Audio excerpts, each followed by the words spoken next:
is preferred. Okay. And now what is this? This is MRCP picture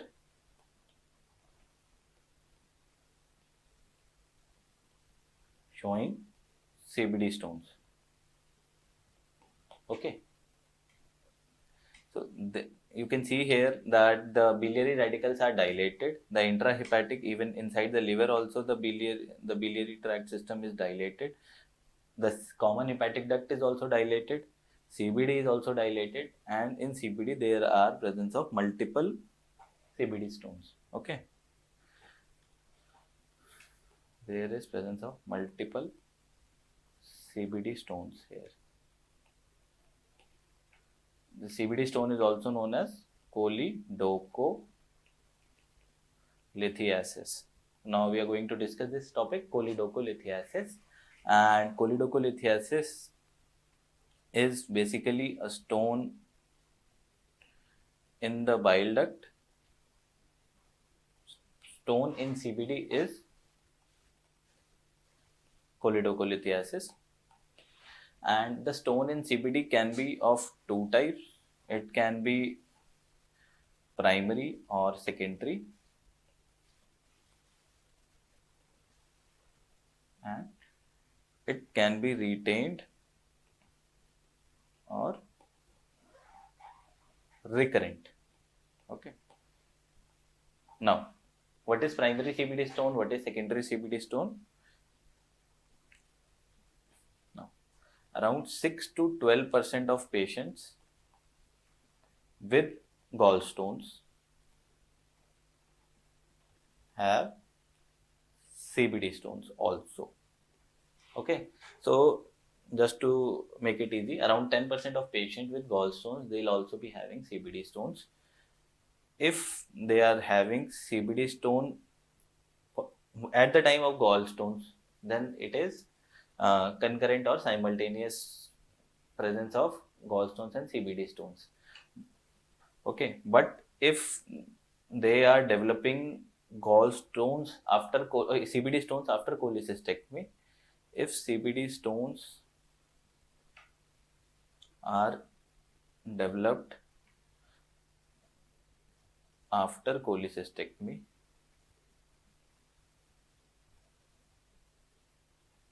or if they are noted after cholecystectomy, so we are not very sure whether they were present earlier, which were missed earlier, or now a new stone has been formed inside the CBD.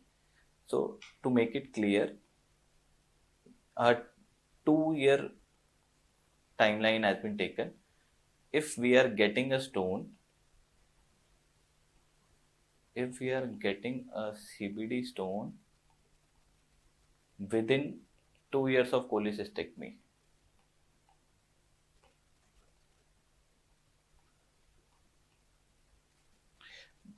then it is a retained CBD stone, which is detected within 2 years of a cholecystectomy. And if CBD stone is present after 2 years of cholecystectomy, then it is a recurrent CBD stone. Okay, this is one definition. Now, what is a primary CBD stone?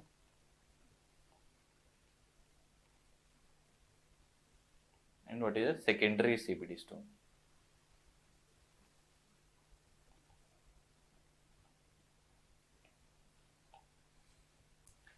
So, if the primary site of a CBD stone formation is in the CBD, then it is a primary CBD stone. And if the CBD stone is forming inside the gallbladder, and from the gallbladder it is going inside the CBD, then it is a secondary CBD stone. Okay, so here it is forming, the stone is forming in CBD, a stone is forming in gallbladder, stone is forming in gallbladder.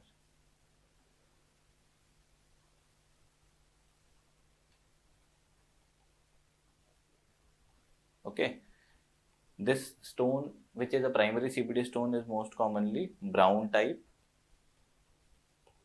brown pigment stone, you can say, and it is mainly associated with bile duct infection.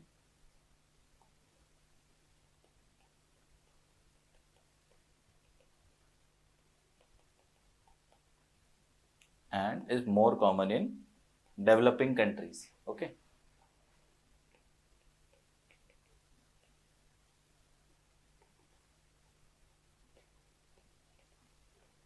And this secondary CBD stone, it generally slips from the gallbladder into the CBD, and it is generally cholesterol type and is more in Western countries. Now, suppose there is a patient who came to me with complaints of pain in upper abdomen, and I was suspecting a gallstones. Okay. So what I generally do is I ask the patient to get ultrasound done, ultrasound abdomen, and LFT. Okay. If there is very severe pain, I also get a CBC done along with that. But in patient having biliary colic kind of a picture, I generally advise for LFT and ultrasound abdomen, and along with that serum amylase and lipase. CBC also you can say. But so suppose in ultrasound there is a picture that there is multiple gallbladder stones and there is a CBD which is dilated. Distal CBD is obscured and could not be visualized properly. So there is gallbladder stones, multiple, CBD dilated. Okay, or either there is a presence of CBD stone also. If the CBD is dilated, I look at the LFT, and if suppose if there is raised ALP, alkaline phosphatase, raised GGT, raised 5-nucleotidase, then these three are the markers which suggest biliary obstruction.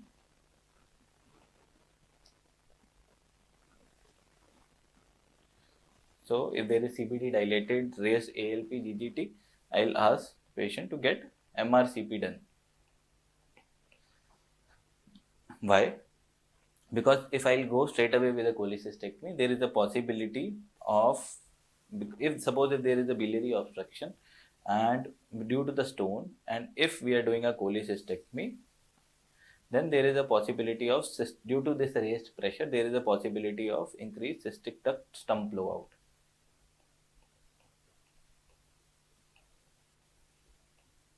So that is why best is to go for MRCP first.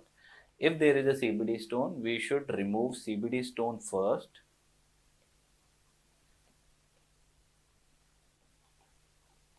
and then go for cholecystectomy.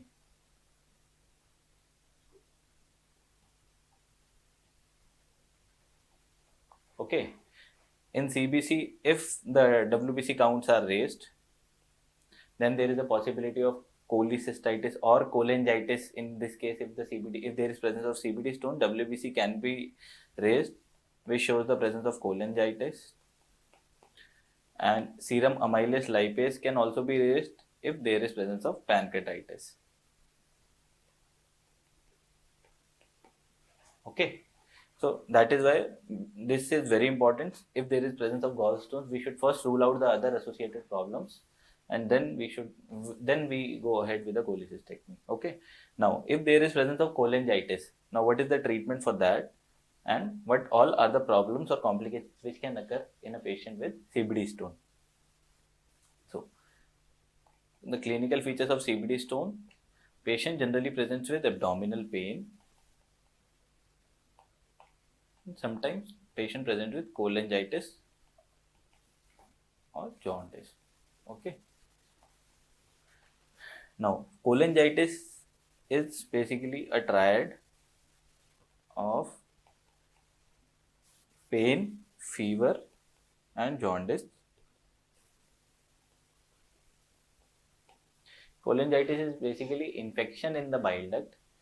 The most common cause of cholangitis is CBD stones, and the patient presented abdominal pain, fever, or jaundice, intermittent jaundice.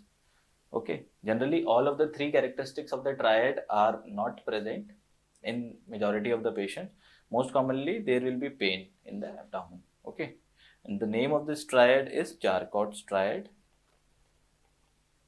If the patient is very severe, and patient can present with Raynaud's pentad also in cholangitis, and Raynaud's pentad is basically Charcot's triad, pain, fever, jaundice with shock and altered mental status. That is why CBD stone is a very important problem and a very common problem. Cholangitis should not develop. If cholangitis is developing, we should treat cholangitis at the earliest. Otherwise, there is a possibility of development of shock as well as altered mental status and the patient becoming sick. So suppose if there is a patient who is presenting to you with abdominal pain and there is some features of cholangitis, okay, or jaundice, and we are thinking in terms of CBD stones, so the investigation of choice in that case should be MRCP. Okay, if in MRCP there is presence of a CBD stone, then we should go for ERCP. The treatment should be ERCP and removal of CBD stone. And if there is cholangitis, should do a stenting or biliary stenting for cholangitis.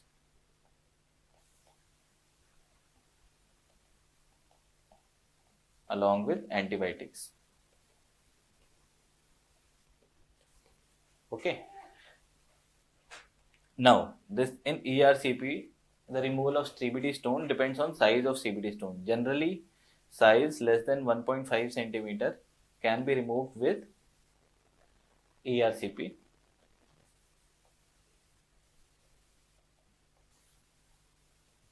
And for size more than 1.5 centimeter, or in some books more than 2 centimeter, it is removed surgically,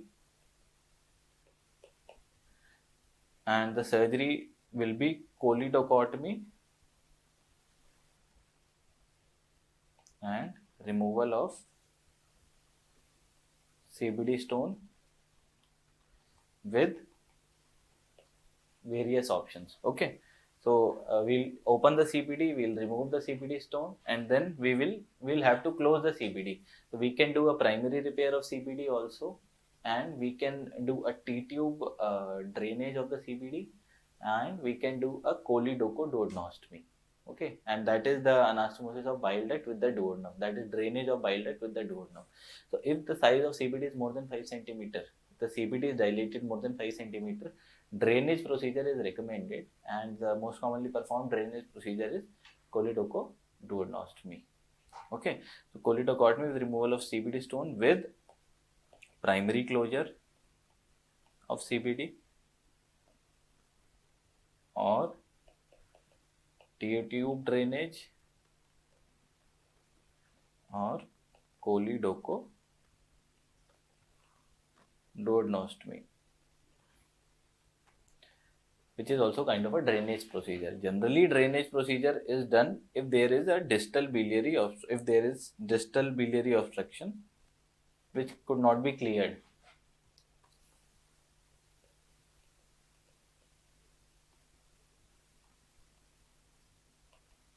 If there is a distal biliary obstruction or there is some ampullary stenosis, then it is better to do a choledochoduodenostomy. Suppose if you have done a choledochotomy and CBD stone removal and a T-tube repair, before removing T-tube,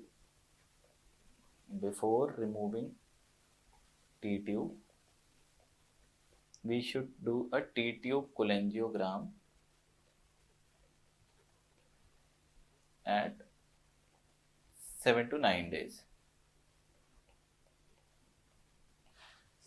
And suppose if on doing a T-tube cholangiogram, we are finding that there is a distal CBD stone which was not cleared, then we will leave, if CBD stone present on T-tube cholangiogram,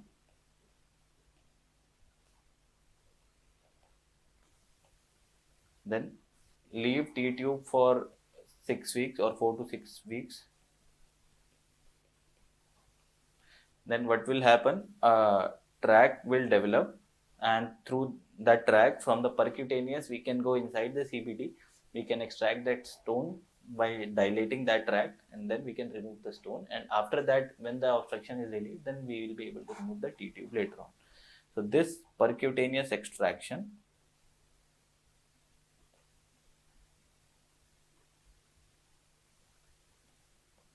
of CBD stone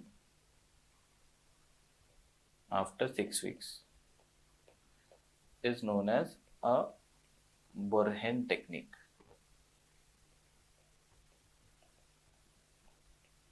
Okay, so this is regarding CBD stone. Now, few points regarding complications associated with CBD stone. First is development of cholangitis. Second is development of pancreatitis. Third is development of malignancy or cholangiocarcinoma. Generally, this cholangitis and pancreatitis are very common. Cholangiocarcinoma is among the rare complications.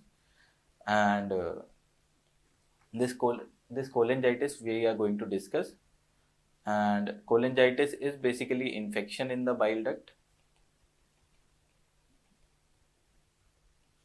Most commonly, it is because of CBD stones. Most common cause is CBD stones. Other causes can be worms or biliary injury, worms, biliary stricture, or malignancy. Okay. Now the presentation I have told you is pain, fever, jaundice. That is Charcot's triad. And if there is presence of shock and altered mental status along with that, then it is Reynolds pentad. Suppose there is a patient who came to us with complaints of pain, fever, jaundice, raised WBC, deranged LFTs obviously, and is diagnosed as cholangitis.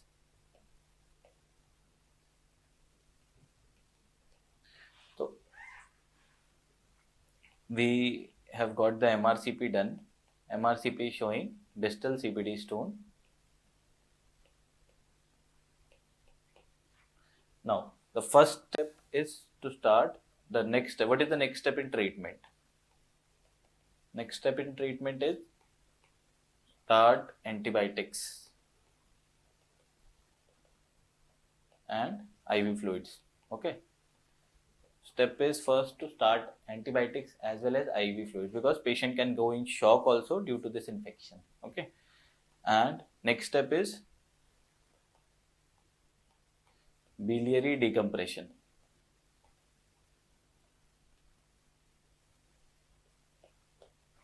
Okay, how we are going to achieve this biliary decompression?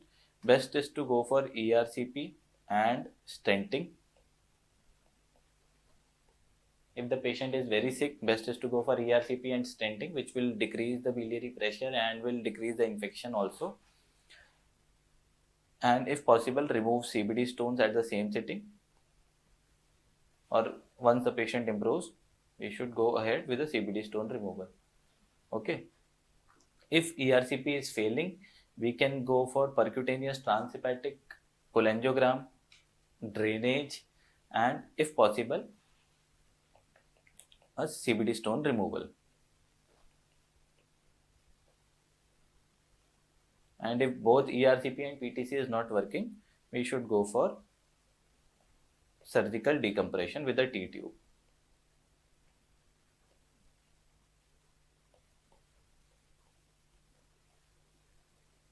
Okay, so why there is a problem? Because suppose this is bile duct, there is a stone here which is blocking the bile duct completely, and there is infection here. Due to this rise in the pressure of the bile duct, there will be reflux of this infection inside the liver, and it will spread in whole of the body. And this is basically cholangiolymphatic and cholangiovenous reflux.